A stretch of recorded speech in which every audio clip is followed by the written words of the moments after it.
Join us as we explore why silver tarnishes in the Bible. We'll travel back thousands of years to discover what tarnished silver meant to people of faith, how it connects to human behavior, and what lessons we can still learn today. Silver tarnish isn't magic, it's chemistry. Pure silver reacts with sulfur-containing compounds in the air. This reaction forms silver sulfide, a dark or even black coating on the metal. That's tarnish. In everyday life, these sulfur compounds come from things like volcanic gases, eggs, or even polluted air. And while ancient people didn't know the chemical equation, they saw the effect. Shiny silver left untouched would slowly darken and lose its luster. To them, tarnish signaled time, neglect, and impurity. Silver appears frequently in the Bible. It was money. Abraham bought a burial plot for his wife with 400 shekels of silver, Genesis 23:15 through 16.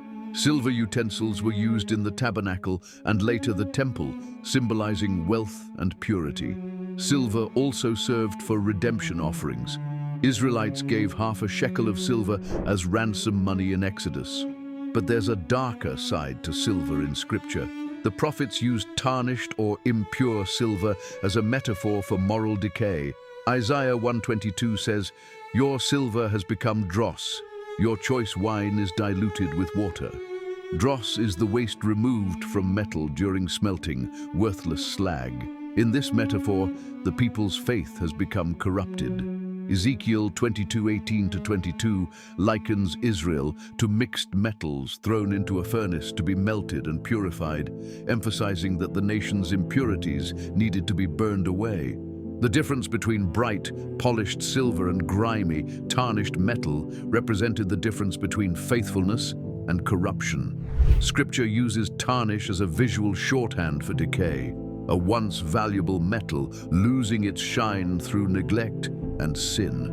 Perhaps the most famous reference to silver in the New Testament is Judas Iscariot's betrayal of Jesus for 30 pieces of silver, Matthew 26:14-16. Judas accepted the money from the chief priests. When he realized his error, he was seized by guilt and threw the coins back into the temple, Matthew 27:3-5. Symbolically, those coins can be viewed as tarnished, not chemically, but morally. They represented a corrupt transaction leading to the betrayal and death of an innocent man. Early Christian writers treated those coins as tainted despite their material purity. As the story is told, an image of a handful of shiny silver coins is accompanied by somber music. The narrator explains that the value of silver can be corrupted by human motives. Here, tarnish refers to spiritual decay, the idea that something inherently valuable can become a vehicle for betrayal. The Bible speaks often about refining precious metals. Ancient silver ore contained precious metal mixed with dirt and minerals. To obtain pure silver, metalsmiths heated the ore in a furnace. As the ore melted, impurities, called dross, rose to the surface where they were skimmed off. The process was repeated until the metal was truly pure. This refining process becomes a metaphor for spiritual purification. In Malachi 3:3, God is described as a refiner. He will sit as a refiner and purifier of silver. He will purify the Levites and refine them like gold and silver. Fire here is not destructive, but transformative. A well-known parable illustrates this point. A woman watching a silversmith asked, "How do you know when the silver is pure?" The smith replied, "When I can see my reflection in it."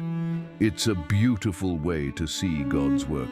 He refines believers until his likeness is reflected in them. This ties tarnished silver to the need for inner transformation.